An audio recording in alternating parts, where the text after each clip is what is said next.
Hey guys, hope you're all having an amazing day today. We're going to go over a couple of things that I came across, especially in regards to FTDs.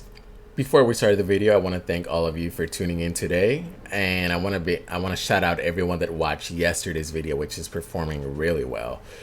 If you guys are new here or haven't already, let me invite you over to my Discord once again. We have been enjoying a pretty solid streak of trades today. I mean, just see for yourself.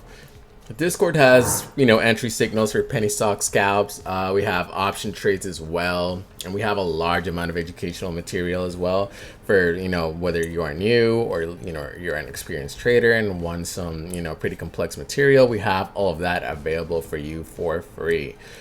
So just click on the link below. You'll join my Discord and you'll have access to all of that. With that said, let's get started. So I came across an interesting video shared on Superstonk by Ringing Bells. In the video, Dr. Byrne has some pretty solid, compelling arguments with the amount of scams that are taking place with FTDs. I mean, just hear him out. So you and I think, why is it that the rule just can't be, look, if you sell 100 shares of stock, you got to deliver 100 shares of stock. That's it. Well, the rule is that you sell 100 shares, you got to deliver the 100 shares.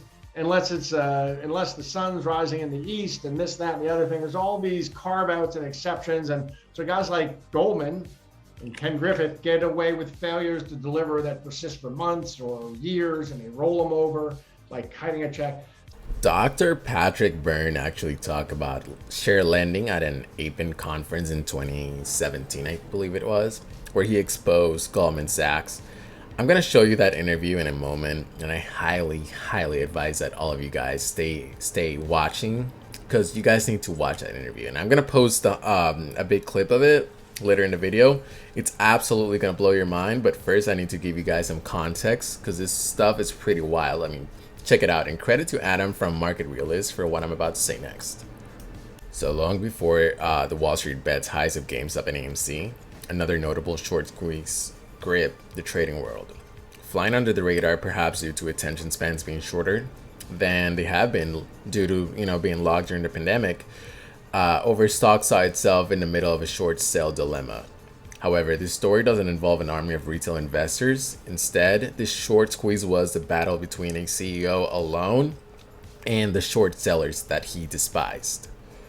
The online retail may seem like an odd company for investors to pick to short sell, but especially with consumer behavior increasingly migrating towards online shopping, Overstock was poised to anchor itself in the market, even more so during a pandemic that has seen physical shopping slow dramatically back in 2019. Short sellers bank on a company not performing well, borrowing shares from the brokerage and repurchasing them at a lower price is how short sellers make their money. But CEOs of companies don't take that too kindly, because investors are pretty much betting on them failing, and Overstock CEO Patrick Byrne was no exception. A decade-long disdain for short sellers has always been Byrne's MO, pretty much. In 2019, Overstock shares were significantly shorted. Investors were not buying into the company's future, and they pretty much viewed the company as a sinking ship. Byrne, seeing cryptocurrency gaining steam, sought to create a blockchain by partnering up with, I believe it was T0 and Medici Ventures, with the goal of to supplant the existing financial system with a blockchain-based one. This, in turn, caused Overstock shares to soar in value. I mean, it created a squeeze, destroying pretty much short sellers. But when the SEC cracked down, Byrne ended up selling his shares and pretty much stepped down as CEO. That's pretty wild, because the SEC pretty much decided to step in only when big money, aka Wall Street firms and their little friends around the world, were losing money. Dr. Byrne did the smart thing, and once he caught wind of the SEC looking to smack down on his brilliant scheme, he decided to step down as well. But yeah, it was pretty wild that the SEC only stepped in when big money was, at risk. Not throughout all the years when, Byrne was actively saying and petitioning the SEC to step in, because the shorting that was taking place was just brutal, The same thing that's actually happening with GameStop. For years, Patrick Byrne had complained about short sellers and had insinuated that they were criminals, which is true. But given the SEC staff is filled up with people that actually did work in private corporations, just doing a couple of years stints at the SEC to, pretty much learn the know-hows and how they operate so that they can materialize that vast knowledge into cushy jobs at private firms a couple of years later, it totally makes sense why the SEC only stepped in when big shorters were the ones hurting. Dr. Byrne was obviously in a way forced out of his own company that he founded, but his actions did leave a mark. In November 6th of this year, Overstock.com announced that they would change their corporate name to Beyond Incorporated along with their ticker.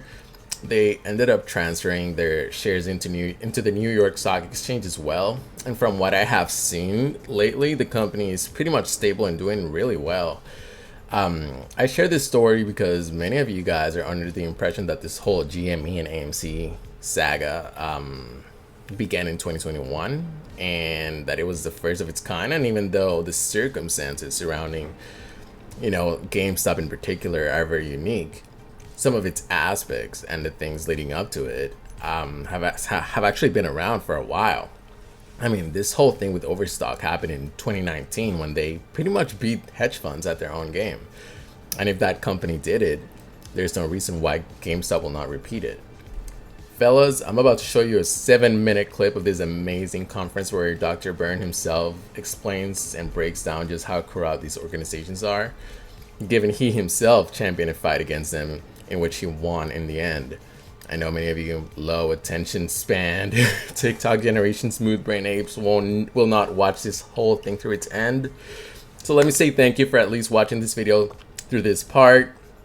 And for the rest of you, I hope you guys like what I'm about to show you. You guys are going to get your minds blown. So here you go. So Goldman Sachs, we were in this lawsuit and they were forced to, after 8 years of fighting, to turn up. How big is this obscure thing called securities lending? Securities lending, there's a desk within all the big banks called securities lending. You'll understand in a few minutes what it does. How big was it? I knew it was at least 5%. I thought it might be 15%. 15% at Goldman Sachs would be quite a large number. Heard rumors it might be as big as a quarter of Goldman Sachs came from this thing called securities lending. People didn't know much about 10 years ago. Well, the answer turns out to be 75%. 75% of Goldman Sachs' revenue comes from an activity that they have kept that has been obscured from the public. It's called securities lending. And this is why it cost me $30 million to get that piece of paper. 75% of Goldman Sachs prime brokerage. There's the hedge fund and there's the prime broker. 75% Goldman Sachs is a securities lending desk with the name of a bank on the door. And this is a big secret. It has been a big secret. And it turns out that of that 75%, 76% comes from lending a particular class of stock called a hard-to-borrow stock.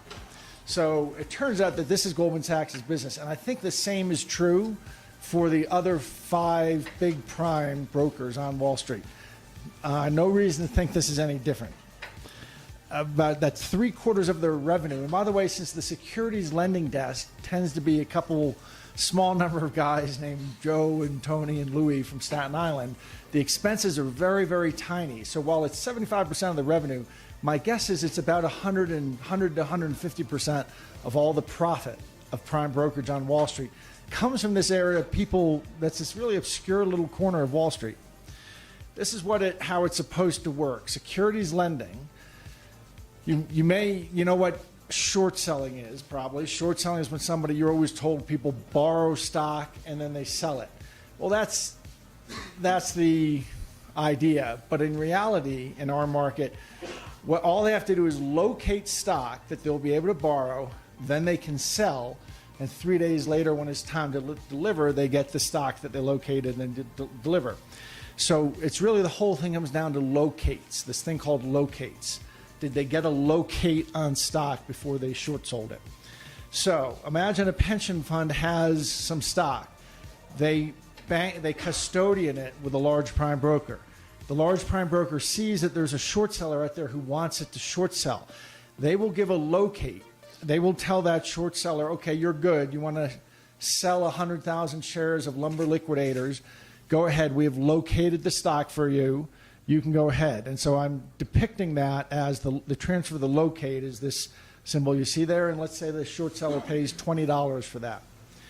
Well, believe it or not, 10 years ago, what I started sort of going Superfly TNT on Wall Street about was I found out in 2004 how little there was to keep a prime broker, say in this case, from when they see that person that they can collect, that one short seller they can collect $20 for, there's surprisingly little to keep them from telling other short sellers, you know what, you're good for locates too, and collecting from each of these other short sellers payment for this.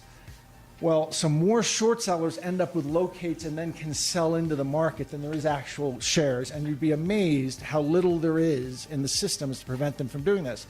And we have the SEC on tape in a sort of quasi-public back office conference of Wall Street scolding a couple guys from Goldman and Morgan in front of the crowd saying, you know, basically you have to work with us. We do these audits into your locate trails, and when it gets back to where you're supposed to have recorded whose stock it is, you guys have recorded Mickey Mouse or 3 dots or something like that. You know, work with. This is the director. This is very high up in the enforcement arm, sort of pleading, scolding with Goldman and Morgan.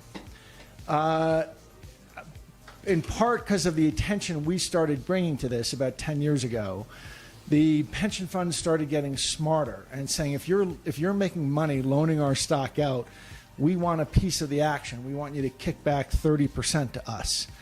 And so how that should work is the prime broker gets their 20 and 6 goes up to the pension fund. Well, what the pension funds figured out, what the prime brokers figured out they could do in that case, when they go to a friendly prime broker in between, and they say, we'll give you the locate for, let's say, $2. Then they cut in the pension fund for their 30% or 60 cents. And then that middle prime broker loans it, gives the locate on, takes the $20, and there's a back office game in the repo market where they basically give a half of the kickback. And this has all come out in a variety of lawsuits on Wall Street, that this turns out to be this regular practice. There's this kickback done in the overnight repo market that to equalize the cut. So that's what really happens. I just refer to this as mischief. There are amazingly few controls, no controls, to keep this going on in the back offices of Wall Street in the last decade. And so that is why in 2008, Alan Greenspan was naming settlement as one of the parts of the crisis, because all of this craziness that had been going on, one of the effects is a bunch of fake stock, a bunch of stock enters the market that's not really stock, that isn't backed up by anything. Ladies and gentlemen, tell me down in the comments what you think about this video. I know the entire system is corrupt, but witnessing it every single day as I come across different sources of evidence, it's honestly just jaw-dropping how rotten this whole thing is. Guys, if you watched this whole thing through its end, thank you all so much, man. I appreciate the heck out of each and every single one of you. If you guys haven't already, I kid you not, my Discord is the best place to be. You guys can chat with me over there. You guys will be part of a growing community of traders and long-term investors that are profitable, knowledgeable, and helpful. It's honestly the best unique experience out there. So just give me a chance to impress it upon you. If you haven't already, just click that invite link in the pinned comment down below, and I'll see you guys in my Discord. Hope to also see you guys on the next one tomorrow. Have an amazing rest of your day, and to the moon.